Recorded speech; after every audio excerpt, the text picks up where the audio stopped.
And it's so good to see so many people here today. Absolutely. Thank you, Cynthia. Good afternoon to everybody, and welcome to Zoom into the Polls Voters Registration.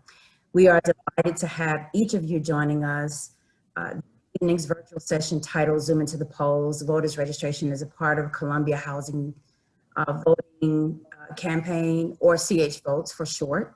CH Votes is a nonpartisan activity solely designed for the purposes of voters registration, education, and mobilization for families served by Columbia Housing. Columbia Housing has actively engaged our residents in the voting process for decades. CH Votes for us is placing a brand around what we have and will continue to do to engage residents in exercising their civic duty of voting in all local, state, and national elections. Voting is a vital part of our democracy, and Columbia Housing will work to ensure all of its families know their rights, make a plan, and exercise their right to vote in 2020 and beyond. Very special thank you to Dr. James Felder for leading today's discussion on voter registration. In the 2018 midterm election, about 50% of registered South Carolinians went to the polls. Columbia Housing, like all of you, knows we can do better than that, especially if we all work together. So that's what the CH Votes campaign and these Zooming to the Polls sessions are about. We will have regularly scheduled Zooming to the Polls sessions between now and Elections Day, each one bring a different topic. Next week on September 9th at 4 p.m., we'll be hosting Zooming to the Polls absentee voting with special guest Chris Whitmire, the spokesperson from SC State Elections Commission. We hope you'll save the date and join us for that session as well. Again, thank you for joining us today, and I'll turn it back over to our Senior Vice President of Communications, Ms. Cynthia Hardy, who will moderate today's session. Thank you, Mrs. Matthews. Again, everybody, it's really great to have everybody on with us today. We have Columbia Housing staff, we have residents, we have faith leaders in our community joining us, we have community groups, we have activists, we have a number of people that are already out there working in the trenches to make sure we get people registered to vote. So we thought it would be so great if we could all come together and put all of our energy together. Now, a few housekeeping things before we get started. We'll be using our chat, the chat room there at the bottom of your screen. And we ask that you all use that with us today, throughout today's session. We invite you to list your questions there and to indicate after the session with Dr. Felder is over, we'll open the floor and we'll ask that you in the chat room indicate if you would like to have one of the 3-minute slots to tell us a little bit about what your organization is already out there doing and ways that we might get together to do some things. Also, we want you to know that we have all of you all muted right now, and you'll remain muted until about 4:30 p.m. when we'll open the floor. And our total allotted time today is 1 hour and 15 minutes. We might finish up a little earlier than that, but we're going to try to stick to the allotted time. And finally, our technical producer today is Lee McRoberts, a member of the communications team here at Columbia Housing. And so Lee will be relaying those questions during our session today, if you go ahead and list those in the chat room. Oh, and I'm also supposed to tell you that we're recording today. And so what we would like to do with our recording is, of course, put it on our YouTube channel so people can view it after today, but also we'd like to use it also on our social media platforms because we think it can be empowering for other members of our community. It's my pleasure right now to introduce Dr. Jim Felder, Director of the South Carolina Voter Education Project, who's with us today. Dr. Felder has spent his life working for justice as a civil rights activist and as a South Carolina legislator. Now, back in 1970, that's a long time ago now, but back in 1970, there were 3 men during that election season, the first African Americans elected to the General Assembly. Jim Felder was one of those 3, along with I.S. Levy Johnson of Columbia and Herbert Fielding of Charleston. In 1973, Dr. Felder became the first African American assistant solicitor in South Carolina. Now, he received his undergraduate degree, I know I'm embarrassing you, Dr. Felder. He received his undergraduate degree from Clark Atlanta University, his Juris Doctorate from Howard University, and his Master of Laws from Atlanta Law School, and a Doctorate of Humane Letters from the College of Charleston. after graduation. And this is the biggest part that I want everybody to know, that Jim returned to Columbia to direct the South Carolina Voter Education Project after he graduated law school. And he coordinated a statewide voter registration drive. And just 18 months when he came back, that registered more than 200,000 African Americans to the rolls in South Carolina. So Dr. Felder, thank you for being here today. And I guess we'll go ahead and get started. I mentioned in your introduction that you've been involved in voter registration efforts for most of your adult life. You've been personally credited with helping not tens of thousands, hundreds of thousands of people in our state register to vote. How'd you come about making this work your life's mission? Cynthia, first, thank you for that introduction. You did embarrass me a little bit, but I'll accept that. I have been involved for 53 years in voter registration, one way or the other. My first paid job out of law school was to come home to South Carolina and run the Voter Education Project, which was started as a result of the 1965 Voting Rights Act.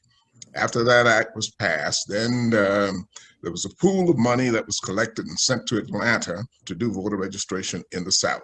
Vernon Jordan was hired to be the director of the South, and he needed directors in each of the southern states. So he came to Washington, D.C., and literally dragged me out of Howard Law School back to South Carolina to do the voter education project. And it's been a part of me ever since. Some people say it's in my DNA, but 53 years I've been involved one way or the other. Now, a little bit of history is instructive here. When I came home in 1967, there were less than 50,000 Black registered voters in the entire state of South Carolina. There were only 8 Black elected officials in the entire state of South Carolina. 4 were in Eastover and 4 were down in Beaufort County.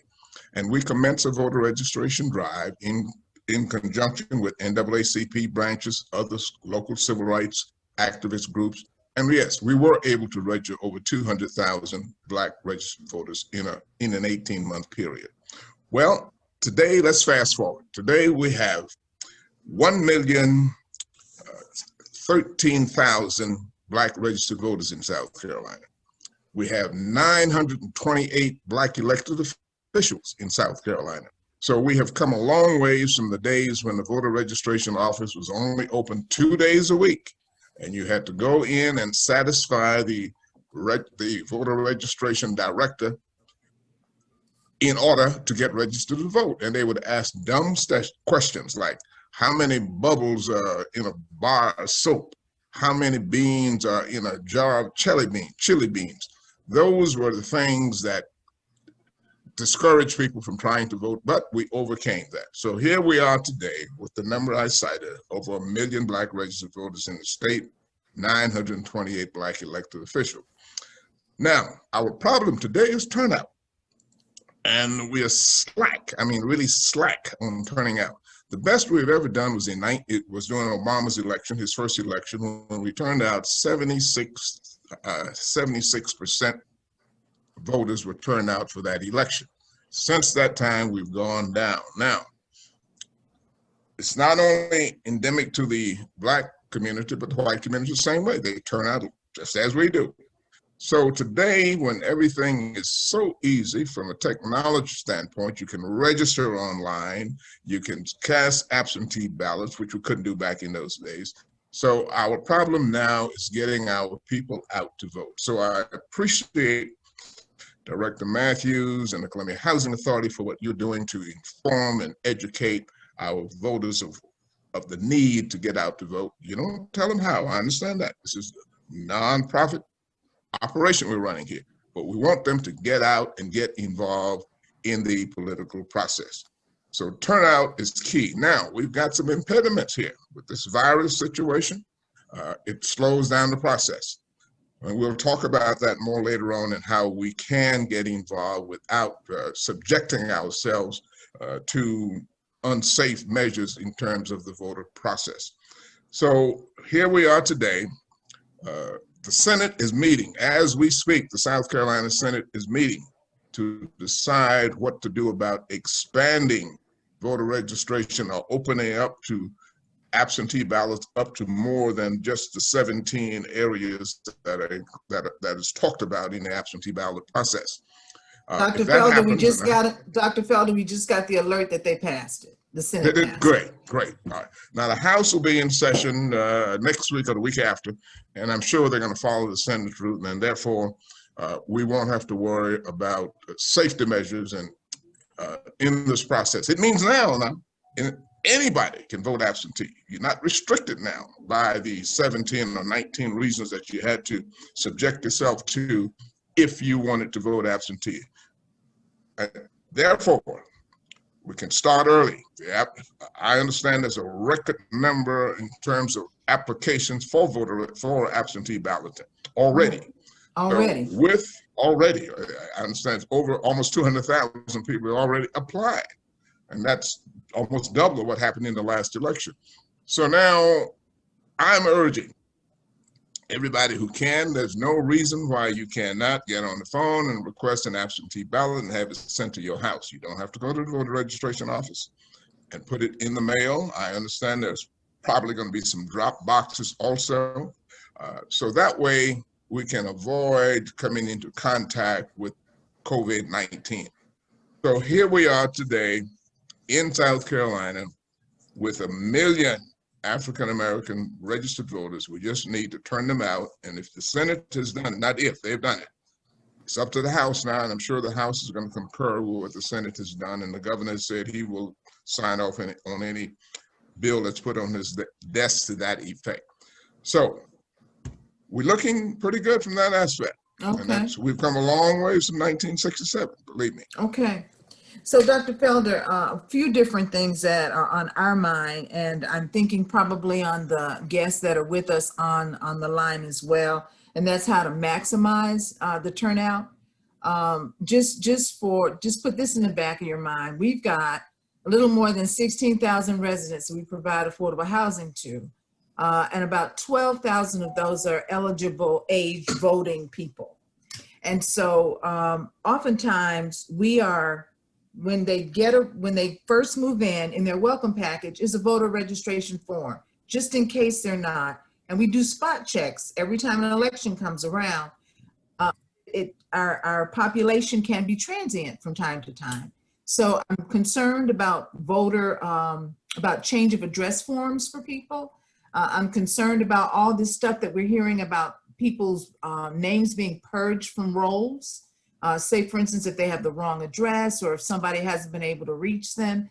And then another thing that we'd like for you to touch on, and I'm hoping that our community partners will talk about it a little bit later on too, but there's a segment of our population, and it's one of the quotes that I saw attributed to Chadwick Boseman about our young voters. So we've done the research, and of our 16,000 residents, we've got somewhere between 750 to 800 in that 18, 19, 20-year-old bracket that we really want to target, because those are new voters to our mind.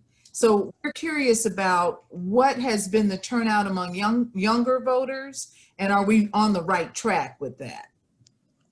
First, you are on the right track by beginning with this Zoom to the polls activity here.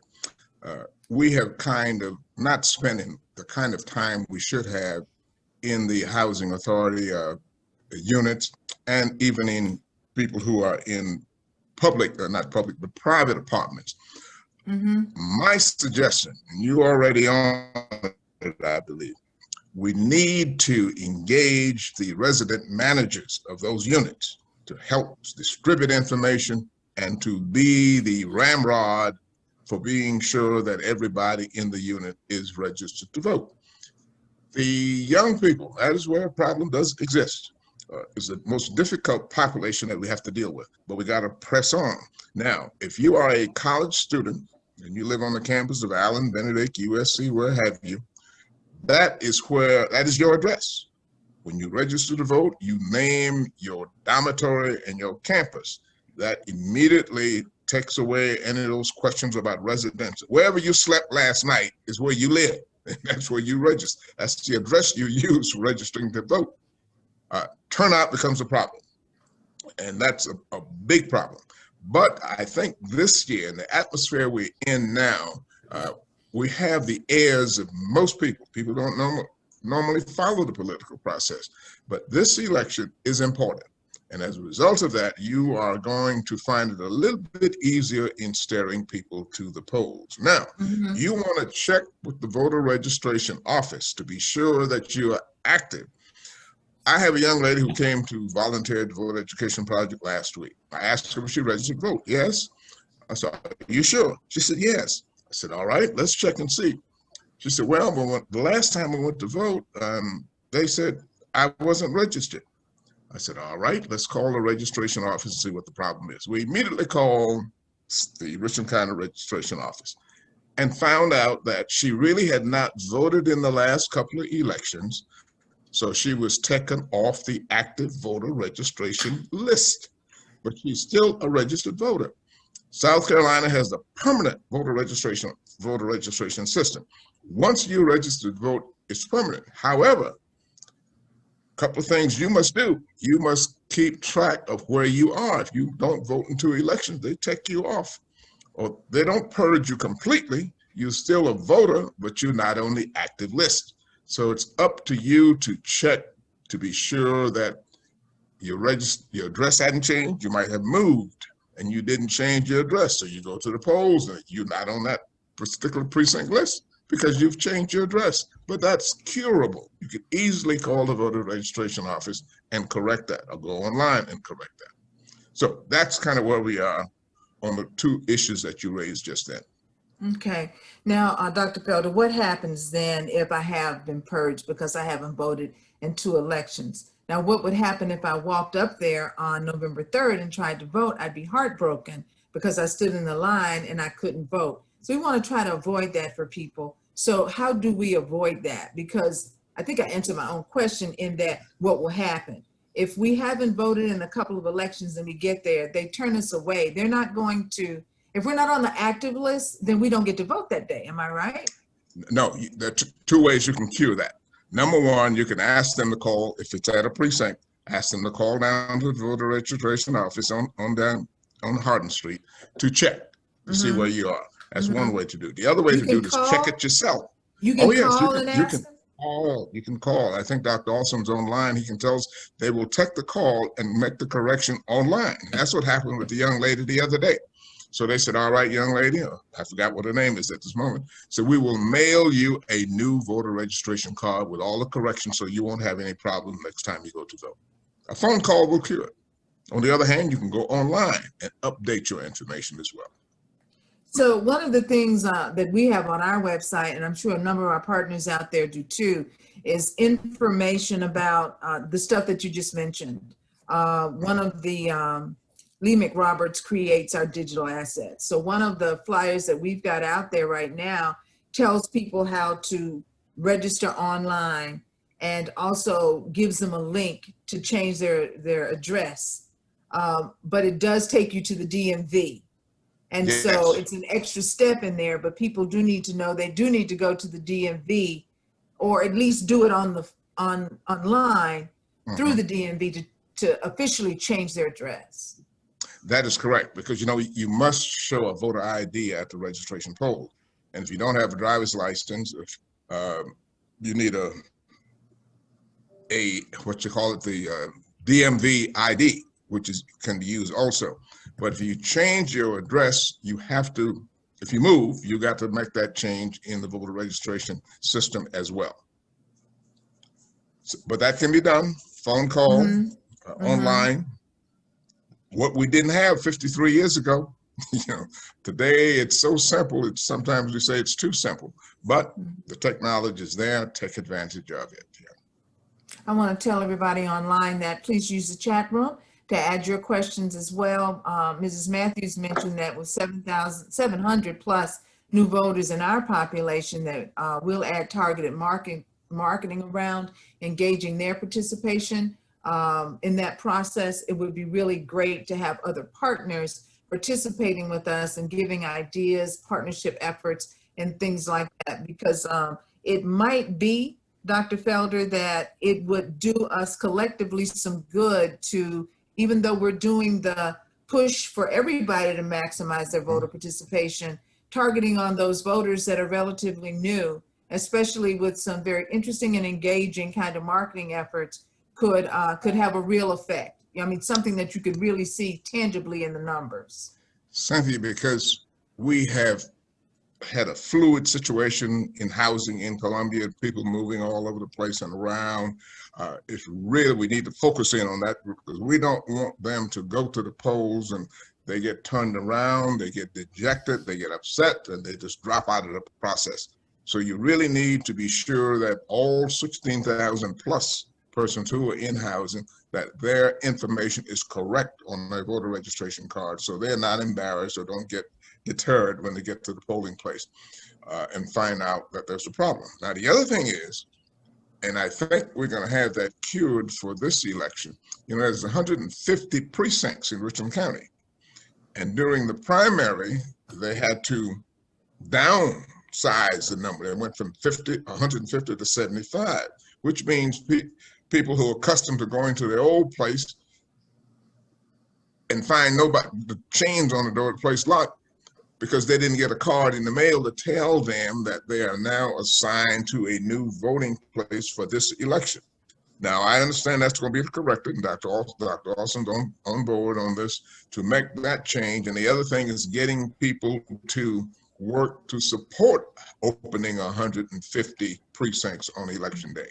So it's a challenge for the registration office, but I understand they're up to the challenge, a new director, but that is a concern also. Dr. Felder, the information, the news that we just got that came out of the Senate that they had passed the effort to allow blanket absentee voting is going to impact all of our organizations that are online in terms of how we communicate with individuals. For instance, some of our populations that may be older, maybe they're used to voting absentee. Some of our populations are used to standing in lines to vote. So there's a bit of a learning curve in there to understand the whole process behind absentee voting, because one of the things that people can do is stand in line early to do that, which oftentimes I hear you call early voting, but technically it's absentee. Am I right? You're right. In South Carolina, it's called absentee voting in person, but it's still early because you're still voting before the election. But the technical legislation says it's absentee voting. You can't say early voting, but it is early voting.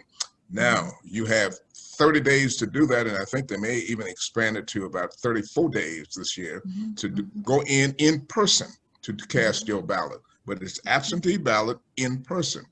Now, the other thing I'm hearing is that they're going to extend or expand the number of locations in which you can do that. I think 4 years ago, Richland County Registration Office had 2 places open. They had the Masonic Temple open, where you could walk in and do absentee, as well as the headquarters on Hardin Street. And I understand that in some counties, they're going to do the same thing, have more than one place open for walk-in or early voting in person. If that happens, that will certainly also eliminate long lines on the polls. But you got some people who just insist, I want to be in line on election day. It's just in their mind that they've got to cast their vote in person on election day. But I'm urging us so as to avoid and to be safe and to do social distancing, go early, immediately when the absentee voting period starts, go in and cast your ballot. It only takes 8 to 10 minutes and you're out of there. Now, Dr. Felder, the date escapes me right now. What is that date that where we can start absentee, it will start October 3rd. That's 30 days out. But there's some discussion of even expanding that a little bit early and start like September 27th or September 28th. But we know it's 30 days, at least 30 days out. So October 3rd, the polls will open for you to walk in and cast your absentee ballot, October 3rd. So we're going to transition over in just a moment to hearing from a number of our community leaders, groups, faith leaders, residents, staffers that are on the call with us, because we'd like to give them 3 minutes each to tell everybody who they are and what they have going on. I just think that in the spirit of a swap meet that we can provide support to each other if we know more about the efforts that are underway, so that we can, can all be collaborative together. We want you to know our boots on the ground are led by our COO, Yvonne Bean, and Mrs. Bean is with us. Mrs. Bean, I know this is the point in the program where I'd like to ask if you would introduce your Department of Resident and Family Services. Yes, thank you. Good evening. Thank you, Cynthia, and good evening, everyone. As Cynthia just indicated, I'm Yvonne Bean, the Chief Operating Officer for Columbia Housing. And it is my pleasure to introduce our Boots on the Ground Resident and Family Services team, who will lead our efforts for any groups partnering with Columbia Housing to directly interface with our residents.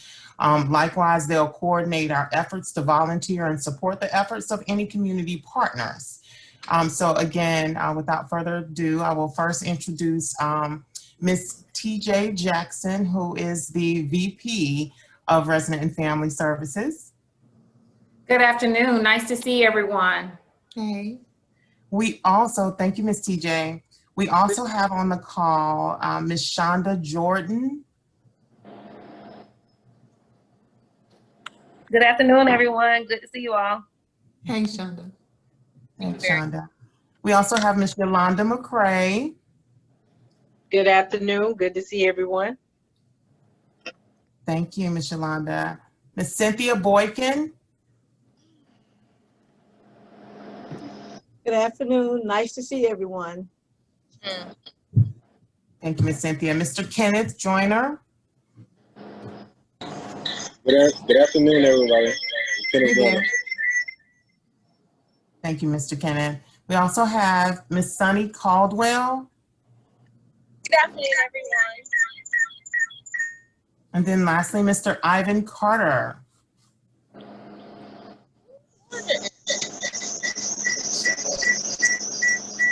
And we forgot Crystal, Miss Bean. I'm sorry. Oh, Miss Crystal Stevens. Hello, Miss Crystal. Hi, Miss Bean. Good to see everyone. Okay. And that concludes the introduction of the Resident and Family Services team.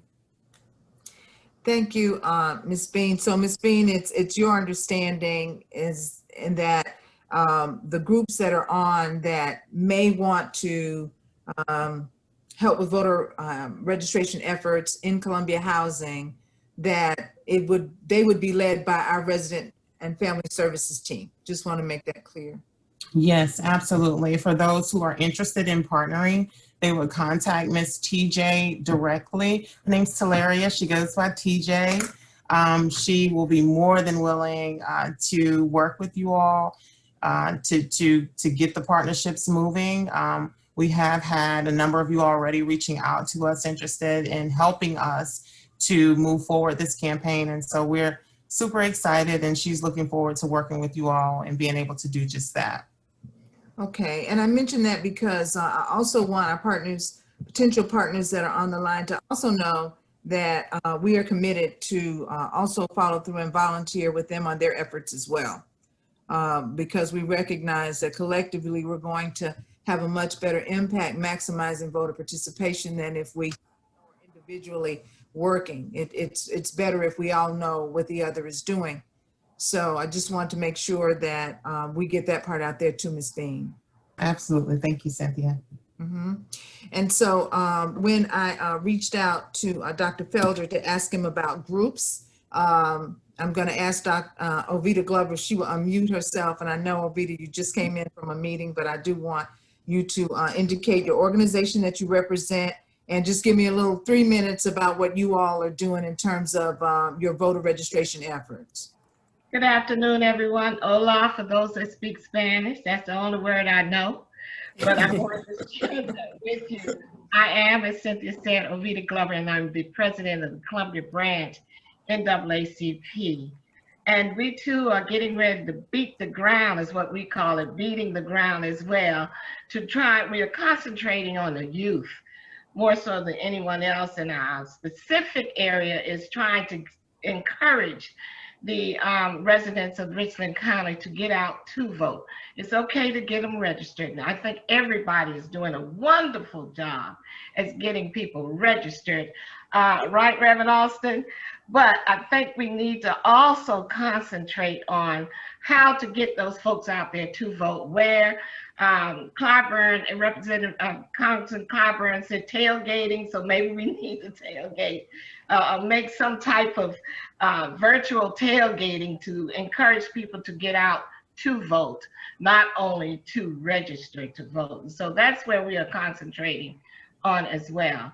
Our young adult committee will be beating the ground this month with different ideas, and we are specifically concentrating on the 229-210 area, which is not being looked at very well and as much as some of the other areas in Richland County or the city of Columbia. That's interesting, Ovita, because you're talking about Broad River Road, Irmo, St. Andrews area up through there where we have large concentrations of potential voters. Yes, large. So that's where we are going to concentrate and have been concentrating on in that area. And I'm trying to encourage others to do the same. Each one, reach one. Sounds good. Cynthia? I'm gonna pivot. Go right ahead. I work for Ms. Glover. I'm the chairman of the Richland County, the Columbia Branch NAACP Political Action Committee. And the other thing we have been doing is encouraging organizations and groups to adopt a precinct or adopt a community. We're asking the Divine Nine, sororities and fraternities, whom all are anxious to get out and do something. We're asking them to adopt an area so we're not stumbling over each other, adopt an area and work that area. It'll be easier on everybody and we'll get much more done. So that is the other thing we're doing. And every Thursday at the Columbia NAACP office, we have a 10 o'clock meeting. We do respect social distancing to work with those individuals who are looking for something to do in terms of getting out to vote in Richland County. I think that's really important too. Have you been getting good response from people in terms of activity from people in the community to want to be supportive? We started 2 weeks ago. Yes. To the answer, to these answers, yes. Okay. And I was to that as well. I just got off of call earlier this morning with someone that wanted to collaborate with the branch. So those are good things. The more the merrier. Now, down at the Richland Library, Janice, I know that there is a committee that is working at Richland Library too. Can you kind of bring some of your committee members in or kind of tell us a little bit about what Richland Library is doing so that we might be supportive? Sure. So, hello, everybody. First of all, I'm Janice Surgener, and I am chair of the African American Historical and Cultural Events Committee at Richland Library. And on September 24th, we have a program that is called The Power of the Vote, where we will definitely try to address the impact of African Americans and Latinos on the November 3rd election. It's a 2-hour event from 6:30 to 8:30. It's hosted by Judy Gaston. In that first hour, we will have Dr. Shaw, Dr. Torres from USC. However, in the second hour, we have representatives from the Census, Voters Registration, Amplified Action, which is a group that focuses on Black males only throughout the South. And we also have a representative from Latino Communications. With that particular program, we're trying to answer any questions that will prevent someone from having the comfort of voting. So all questions are on the table. If you want any questions answered publicly, please feel free to get in contact with me. And then secondly, the library does have a voters registration team that is willing to partner with anybody and do basically what needs to be done to help get this particular process accommodated. Okay. So my name is Janice, and you can always call me at 403-4887, and I can also leave my information in the chat box as well. Okay, that sounds good. Now, I didn't tell Mr. Vince Ford I was going to call on him, but I can't see you out there, Mr. Ford, and not say something to you. So, Mr. Vince Ford, I know your fraternity does a whole bunch of stuff during election time, and I'm not aware of what Prisma White might be doing now in terms of support. I just know whenever we reach out to you, you're always there. So I just want to, first of all, acknowledge you and Regina Brown today for being on the call with us, and ask us if you have anything that you'd like to contribute to the conversation. Yeah, Cynthia, thank you so much. And I really appreciate you and Ms. Matthews and all the staff of the Housing Authority for a lot of reasons. One, for the great work that you're doing. And two, as you know, I spent the first 20 plus years of my life living in Allen Benedict Court, and I have a real important spot in my heart for public housing. Our fraternity, Jim Felder and others, my fraternity brother, I was on a call last night with Congressman Clyburn, and the night before with the AKAs at the Divine Nine Plus. Jim, you mentioned the Divine Nine, but plus the 100 Black men and the 100 Black women as well. A couple of things that I'll just add. One is I want to really publicly, historically thank the Columbia Housing Authority, because voting has always been a priority. I can tell you that I can't remember an election where the Columbia Housing Authority residents were not instrumental in the outcome of an election in the city of Columbia. They mobilized, they organized, and then they voted, and they voted in blocks. And everybody knew that when Columbia Housing Authority residents showed up, it was going to be a big deal. And that has been consistent. So you're continuing that. A couple of things, Jim, that I would add. One is a person, if they show up at a poll, if their name is not on there because they've been purged because they haven't voted, they can vote a contested ballot. They can ask to vote. They'll put it in a special box. So do not walk away from that poll without voting. Vote a contested ballot. They have to offer you that. That's number one. Number two, Jim, and you may have to answer this, but you mentioned that college students, their address is the college, but now with COVID, with many of them not being on campus, they need to make sure that their addresses are legitimate in terms of where they're located, so that they don't lose that right to vote if they're back home or if they're here. And then the other thing, Jim, is if you're issued a state issued ID, so which means that you can be a South Carolina State, University of South Carolina State student, and that's a state issued ID, you can use that ID to vote. Now, if you're Benedict or Allen or a private institution, you cannot use your college ID. You would have to use a state issued ID. Again, I want to thank the Housing Authority. What a pleasure it is to be here with y'all. And anytime you're doing anything in the community, you can count me and or Prisma in for support. Thank you so much, Mr. Ford. Thank you. Thank you so much. Ms. Matthews, did you want to add anything at that point?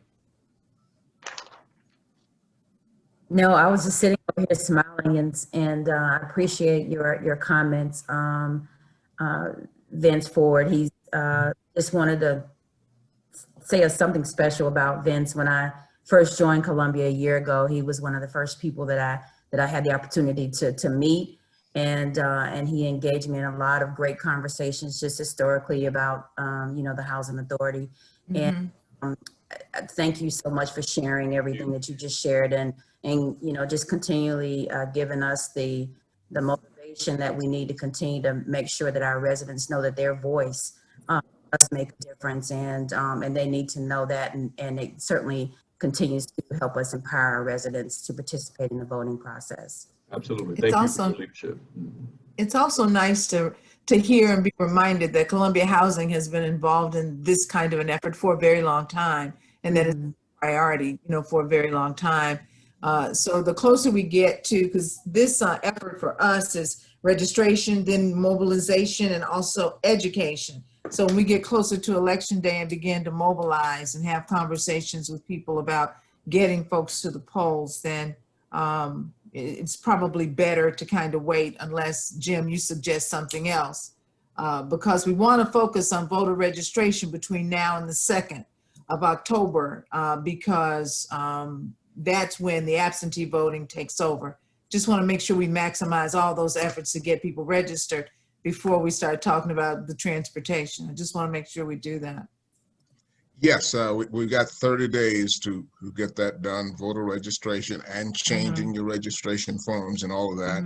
So let's use these next 30 days to accomplish all of the things that make you whole in terms of a registered voter when you get to the polls. Now, what we have not talked about is persons who've been convicted of crimes. Yes, sir. South Carolina is one of the few states that allow an individual who has been through the judicial system or the criminal justice system to be able to register and vote again. In many states,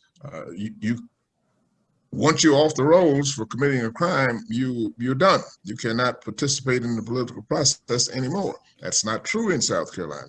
In South Carolina, once you have completed your sentence, parole, probation, made restitution, and do everything to get you off paper, you are now eligible to register again. Because when you're convicted of a crime, the information goes directly to the election commission and they take you off the rolls. But when you complete that, there's nobody to tell you, unless somebody suggests to you, that you need to register again. But that is the situation. Even if you're sitting in jail and can't make bail, you still can vote absentee ballot from the jail because you haven't been convicted yet. So we need to get that word out because so many of our population have gone through the criminal justice system. They think it's all over there, no longer recognized as a citizen. But that's the other thing that needs to be done during the next 30 days also. Be sure we get the word out to those individuals who may have committed a crime, but now everything is behind. Okay, Lee, is that something? I'm sorry, who wants? Go ahead, Ovita. If I may, Reverend Austin, correct me if I'm wrong, but our homeless population, they are able to use the address 2020 Hampton Street in order to register it as long as they have some type of state ID. Is that correct? That is correct. Okay, so Yes, that is that is something we need to be telling people as well, because they're quick to say, I've registered a few myself, and they didn't understand that they could use that address. And many of us did not know that. So please pass that word that they can use 2020 Hampton Street as their place of residence, not residence, but mailing, as well as the students on campus. For instance, I'm employed at Allen University, and we are in the process now, residential life, and trying to get the students registered using this address so they would have no excuse, and encouraging them not to go home so they can register in this area to do that. So that's another encouragement I would put out there. Thank you. Thank you, Ovita. I'm going to go to Lee, and then Chief Austin, I'm going to come to you.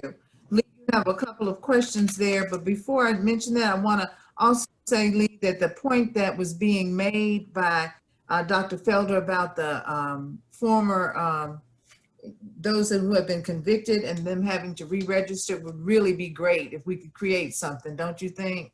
Absolutely, absolutely. Was just thinking about that today, as a matter of fact. Because Lee, I was thinking this. I always thought that they started the time to just come back and then just reactivate their voting card, but that's not it. You actually have to re-register, and I didn't realize that. Right, and it's important information to get out because a lot of people don't and assume that they lose that right forever, like they do in a lot of states. So that's important to get out to folks to let them know that they still have that option, even if they've got some things in their past. Sure.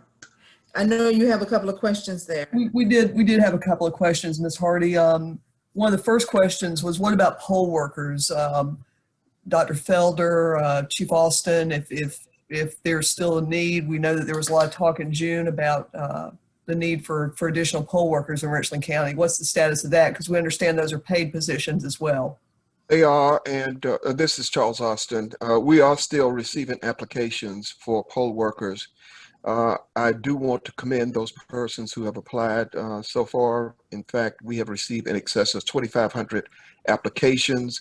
Right now, we have at least 1,000 poll workers confirmed, and we're still in the process of open enrollment. We have about 600, over 600 persons who will be coming in to sign on as poll workers. We want to have 1,800 to 2,000 poll workers. Generally, we will need about 1,500, but we would like to have a reserve because what we experienced during June was a number of people who called at the last minute and opted out. And so we had to kind of scurry around to find replacements. But with the process as it is right now and the number of people that we have who are signing up and being confirmed, we should have at least 1,800 to 2,000 poll workers. We'll use about 1,500 of those because back to the statement Dr. Felder made regarding the polling locations. So far, Dr. Felder, we have about 126 of the 143 polling places confirmed. And of course, we're working on alternate sites for those that have not confirmed because we would like to have 143 out of 143. Our goal is to avoid combining any polling locations if at all possible. And we are on track at this point to be able to do that. I said all that to say we're still recruiting poll workers. And in fact, I sent a message to our director, Ms. Alexandria. Okay, good. So I want all of you to meet the director of the Richland County Voter Registration and Elections Office, who has come in and is doing a really magnificent, dynamic job. And thank you, Madam Director, for joining us. Thank you. So if there are any specific questions we can answer, we'll be happy to. I do want to say, Cynthia, that the Senate did pass the bill that would allow for absentee ballots for those persons who are concerned about the COVID-19 virus. However, they did leave in place the requirement for witness signature. If you recall, back in June, that requirement was removed. It was. Yeah, but it's in there now, so we have to keep that in mind. They also voted that the outer envelopes of the absentee envelopes can be opened on Sunday at 7 a.m. on Sunday, which is 2 days ahead, and that's a good thing. So we're hoping that when the House comes in, that maybe there can be some discussion in regards to the signatures, because if you are going to require signatures, then that could potentially expose persons. And a large part of what we're trying to do is reduce the level of exposure. Charles, I think maybe in conference committee, once the House is active, they can work out that signature thing. Right. I'm certainly going to be encouraging them to do that. Yeah. Yeah, and we're hoping too that they, as part of conference committee, they will reconsider. Yeah. Well, Chief Austin and Dr. Felder, have you all spoken to the post office? I have not, no. Ms. Stevens, have you talked with anyone at the post office? I have not. We had a call today from the state. We had a director's call. So what the post office has decided to do, well, they collaborated with the state on how we can distinguish our envelopes for absentee mail quickly, and they can get it to us quickly. So what they've decided to do is design an envelope with a lime green stripe down the side, and they have agreed, the post offices in this area have agreed to get that mail to us as quickly as possible once it comes through. So that'll be a distinguishing factor. I know that's going to be in the first batch that goes out. Now there are some envelopes, some old envelopes that may come from certain counties that do not have that green stripe, but the post office has stated that because of the size of the envelope, they'll still be able to sift through it to get those ballots back as quickly as possible. Okay. Cynthia, that's the same information that I received also on the post office as well. Yeah. Hey, Cynthia, can I add something to that? Yes, sir. So I really appreciate the young lady, having had a chance to meet her, the new director, and certainly my frat brother, Chief Austin. But I also would encourage people that if you can, with your absentee ballot, to drop it off rather than mail it, if you have that ability. We know what's going on across the country, and there are people who are certainly concerned and suspect about postal system. Jim may speak to this, but certainly vote absentee if you have that opportunity. And if you can, drop it off at the election office, especially the closer you get to November. I don't know, Jim, what the deadline is for mailing, but we want to make sure those votes are counted. That's something I would recommend. No, thank you. I would agree with that. For everyone that is voting absentee, I would encourage them to go ahead and send those ballots back in as soon as possible, or drop them off as stated. You can always drop them off. We're in discussion today about drop boxes, which we initially said we were going to have, but we're still waiting on clearance to go ahead and get those. And if we are able to do that, then voters will be able to drop their ballots off at any of the satellite locations that we will have as well. And we'll be happy to help you promote that, Ms. Stevens. We'll be happy to help you promote that. Thank you. Thank you. Presently, we're going to have 8 satellite sites. That's good. That's good. What will those satellite sites do, Chief?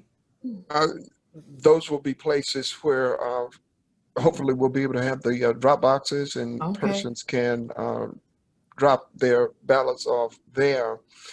I was looking at what was passed today, and it says that they won't allow us to add more drop boxes. So, Ms. Stevens, unless there was something different discussed in the directors meeting, I'm assuming they will allow us to have at least the drop boxes that we planned on for those 8 satellite sites. From my understanding, as long as we have staff monitoring them, like for example, we can't just set them outside and let people drop them off. When people come to drop the ballots off, we have to have a staff member there to examine them before dropping the ballot in the box or accepting the ballot. Okay. And then there's one other thing, and I'm going to ask the director to please address this, because we have a unique situation in Richland County in that we have a special election that is for county council seat District 9. Yes, sir. And that is to fill the vacancy left void by the death of council member Kelvin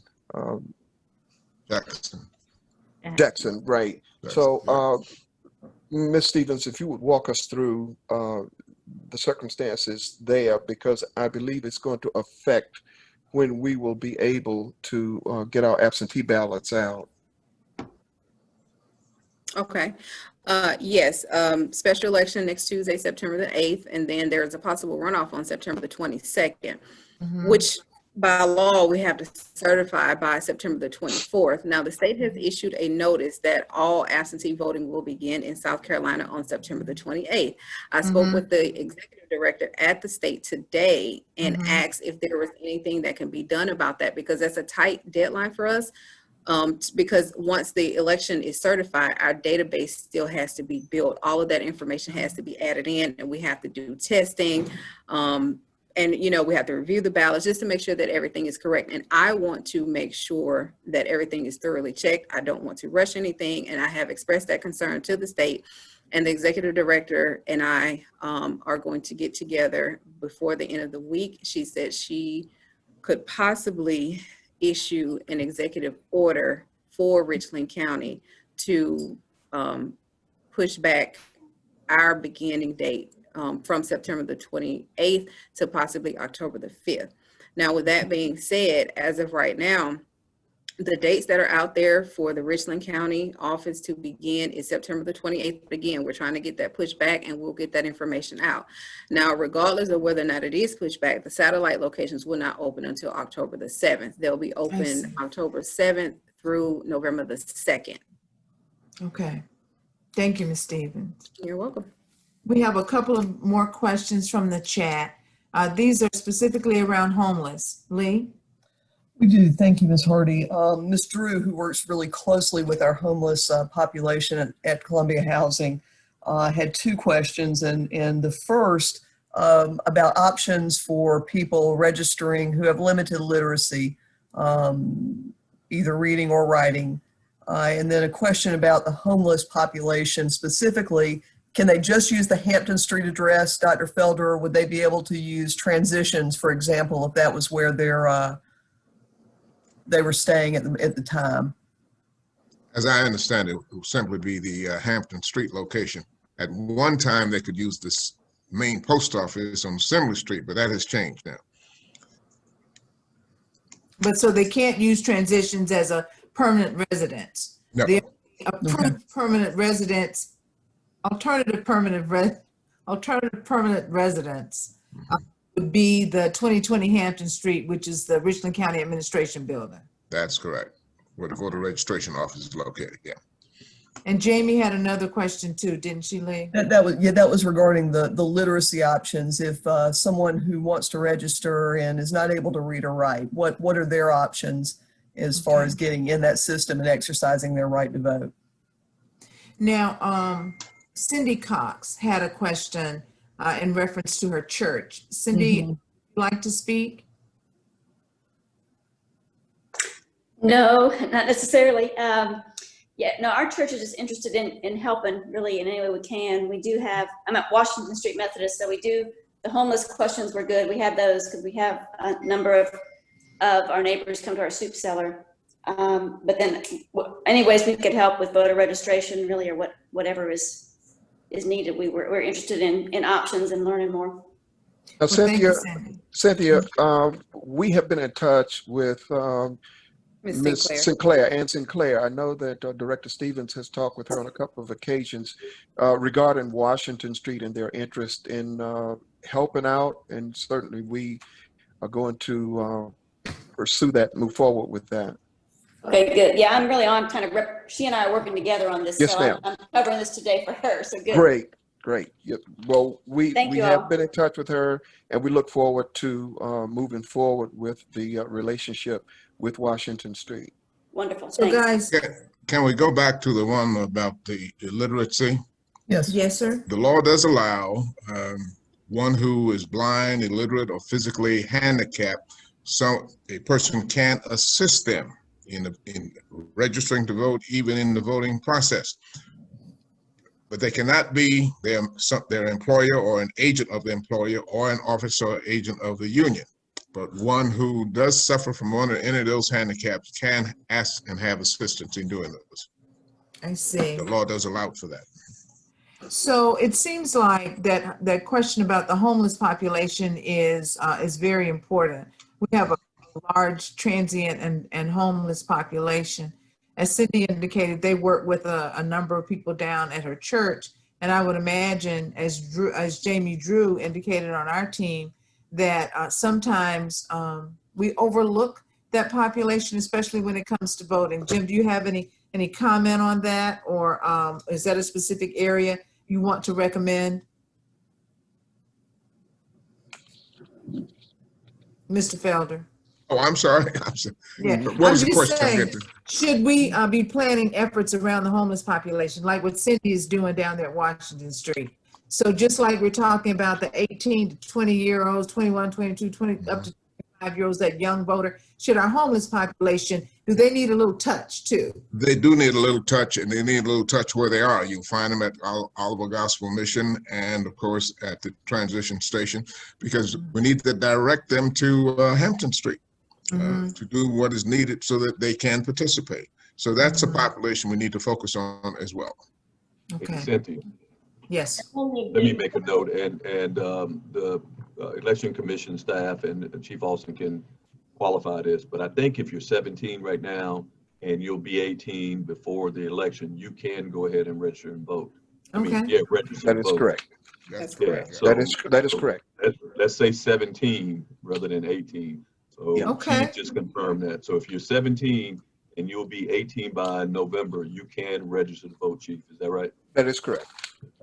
And Cynthia, I think if we connect with the homeless shelters, that's another way of getting some of the homeless registered to vote as well and getting information to them.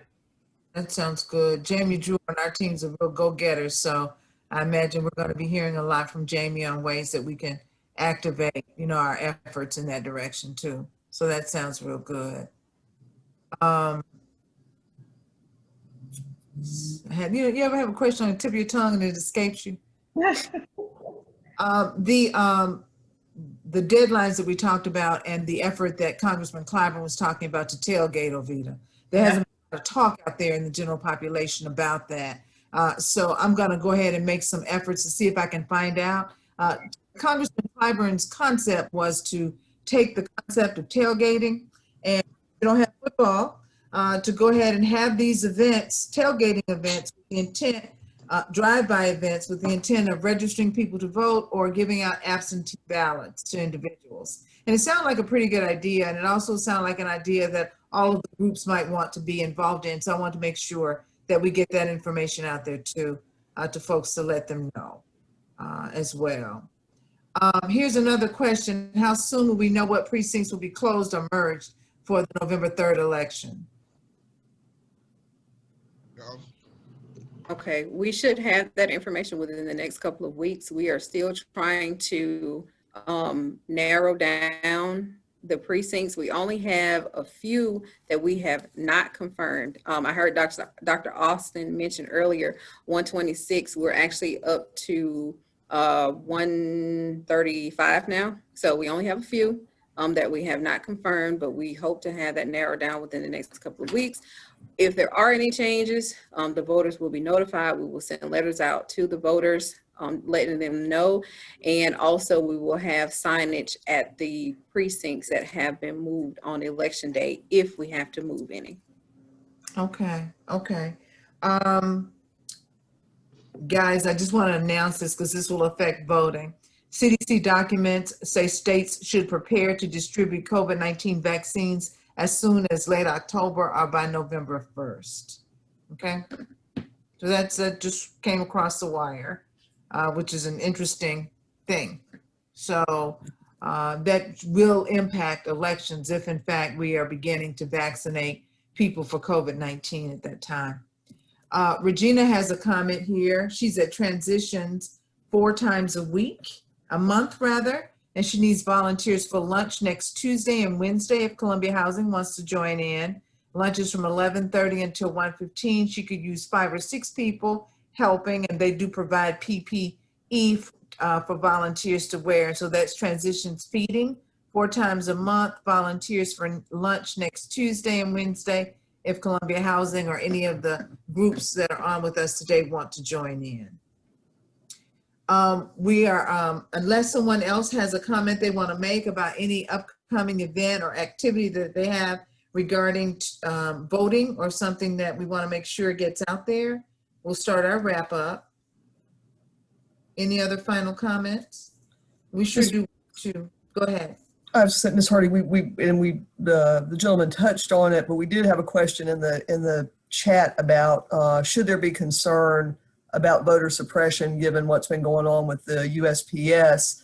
And I know Ms. Stevens and Chief Austin and Dr. Felder all touched on that, but was there anything else that we should know, should we be aware of when it comes to mail-in voting this year?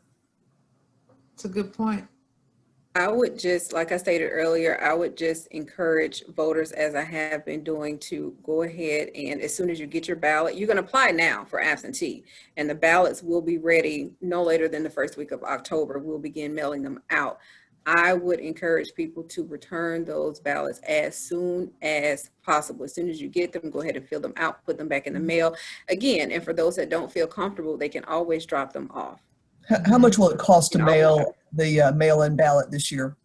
I've heard taught that there will be. There's no postage necessary. It's actually, I actually have an envelope here with me, and on the envelope it says no postage necessary if mailed in the United States. Show it to us, Ms. Stevens. Hold it up. Okay. I see the envelope. I just, want to be able to recognize it when we see it. Jim. Right, now this is one of the older ones. The newer ones will have, like I said, the green stripe, the lime green stripe down the side. Hey, Cynthia. Yes. I know that my brother Felder will wrap things up because he's the guru in this space. I appreciate him, but under the banner of voter suppression, we know what's being discussed about with the mail system.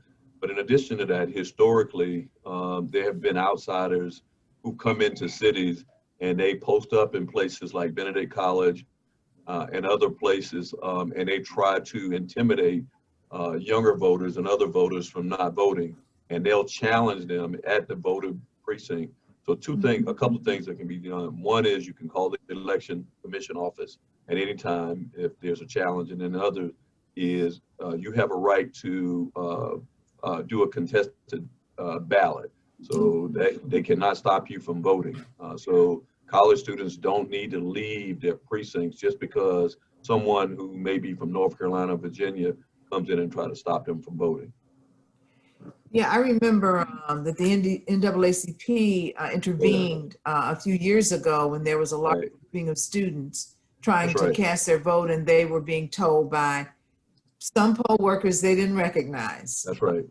They couldn't vote, and come to find out that it was just an intimidation tactic. That's and that cost hundreds of votes. That's right. Exactly.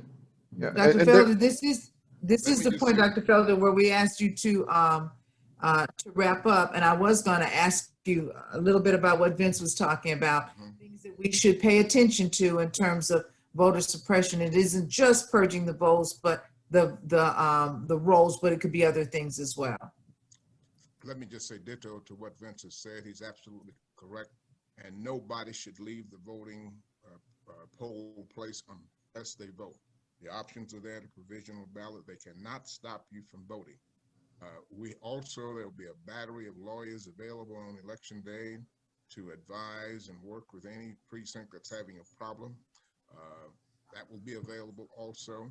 Now, the man who sits in the White House is now saying he's going to have deputy sheriffs and all of that precinct. That will not happen. They don't. It's a local matter. They don't send law enforcement people out to guard precincts. They only call if there's a disturbance. So don't be fazed by that notion that you're going to have to be confronted by a deputy or policeman sitting at your polling precinct. That's not going to happen. They only come if they're called, if they're disturbances, because that's one way to suppress the votes. But that's what this man is saying, that he's going to have that all over the country. So ignore that. Ignore that. But at the same time, be vigilant and come early, vote early, bring cousins, aunts, first your family. Bring all your family in, be sure your family's participating, then everybody in your church, and then your fraternity. If we do that, we'll cover everybody. So this is going to be a good year. Don't be dismayed by anything you hear online or hear all this conspiracy. We're going to make it happen. And I do appreciate what the Housing Authority has done here today. It's been a good session, a great session, and I'm glad you're going to continue some aspects of it up through election.